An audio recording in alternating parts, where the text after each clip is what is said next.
ethanol blending, you are extremely bullish on ethanol blending. In fact, I just read that आपने E10 target को deadline से पहले complete कर दिया है, and now we are looking at E20.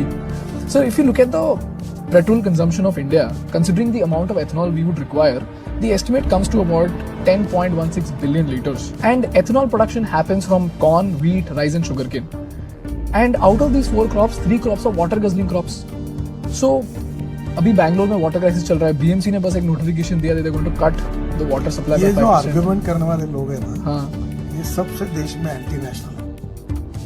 देश में पानी की कोई कमी नहीं है. मैं वाटर अच्छा, क्या शुगर केन, मेज और राइस को पानी की जरूरत नहीं पड़ती? और आखिर 1 लीटर इथेनॉल बनाने में कितना पानी लगता है? थोड़े हम फैक्ट्स देख. देखो, इथेनॉल बनता है कॉर्न, शुगर केन और राइस से, जिसमें से 52% इथेनॉल कॉर्न से बनता है, 48% शुगर केन से और 15% राइस. मतलब ये जो 2 क्रॉप है, इनमें सबसे ज्यादा पानी लगता है. थोड़ा सा ना स्पेसिफिक बताता हूँ. 1 टन शुगर केन के लिए हमें 60 से 70 हजार लीटर पानी लगता है. 1 टन कॉर्न का उत्पादन करने के लिए हमें 900 से 1500 लीटर तक पानी लगता है. और 1 टन राइस के लिए हमें 5000 लीटर पानी लगता है. और ये क्रॉप एक्चुअल में उगाए कहाँ जाते हैं? पर अगर तुम देखो 1 लीटर इथेनॉल बनाने में आखिर पानी लगता कितना है, ये सारा डेटा गवर्नमेंट का है. अगर 1 लीटर इथेनॉल हम बनाना चाहे, अगर हम शुगर केन लेते हैं तो हमें 3500 लीटर पानी लगता है. अगर कॉर्न लेते हैं तो 4600 लीटर पानी. और अगर तुम राइस से बनाते हो तो 10,000 लीटर के ऊपर पानी लगता है. एंड दैट इज पर लीटर ऑफ इथेनॉल.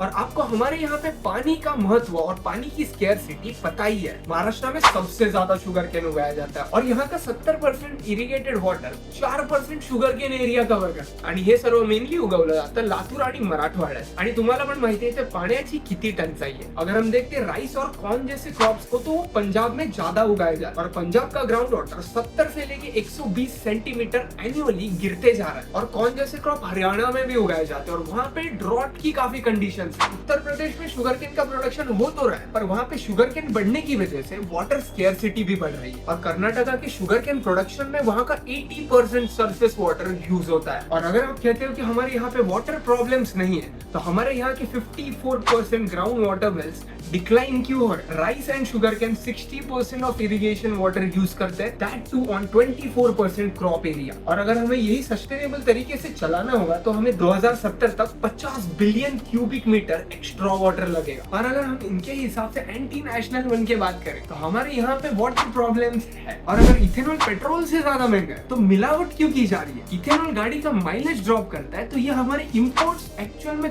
कम कैसे करेगा? और इससे हमारे 15 साल चलने वाली गाड़ी 10 साल चलेगी. तो फिर आप मुझे बताओ कि ये इथेनॉल ब्लेंडिंग का फायदा पब्लिक को नहीं हो रहा, गवर्नमेंट बोलती है कि महंगा पड़ रहा है, तो आखिर ये फायदा हो किसको रहा है? और ऐसे ही क्वेश्चनेबल वीडियोस के लिए मनी पंडित्स को फॉलो जरूर से करो, क्योंकि इथेनॉल पे तो आप क्वेश्चन कर नहीं रहे. उससे पहले मनी पंडित्स को फॉलो करो.